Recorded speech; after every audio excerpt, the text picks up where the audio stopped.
শ্রীকৃষ্ণ হলেন প্রভু বিষ্ণুর অষ্টম অবতার এবং তার থেকে পাওয়া কিছু শাশ্বত উপদেশ সংকলন রহিল আপনাদের জন্য।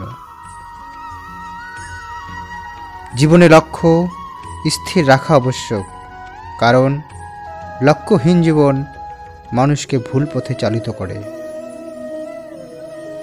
লোভ, ক্রোধ, হিংসা পরম শত্রু, যার উপর নিয়ন্ত্রণ না থাকলে মানুষের মৃত্যু অনিবার্য।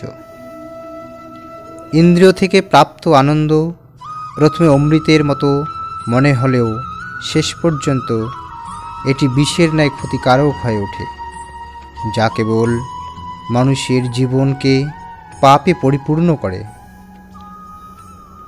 মানুষের কামনা ও বাসনাই হল প্রভূত দুঃখের প্রধান কারণ।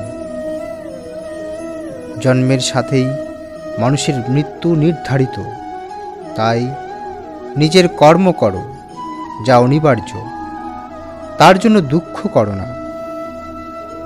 জীবন ধারণের জন্য প্রয়োজন কর্ম অবশ্যই সম্পাদন করো, তবে বিনা অহংকারে, বিনা লালসায়, বিনা হিংসায়, কারণ সঠিক কর্ম করা উচিত ভালোবাসা, সহানুভূতি, নম্রতা এবং ভক্তির সাথে। জীবনে কর্ম করে যাও, ফলের আশা কখনোই করো না। মনের স্থিরতার জন্য শান্তি, ভদ্রতা, নীরবতা, আত্মসংযম এবং পবিত্রতার শিক্ষা গ্রহণ করা আবশ্যক। কেবলমাত্র স্বার্থত্যাগই হল আনন্দ ও সন্তুষ্টির একমাত্র সহজ পথ। সময় হল সর্বশক্তিমান, তাই কখনো সময় নষ্ট করো না।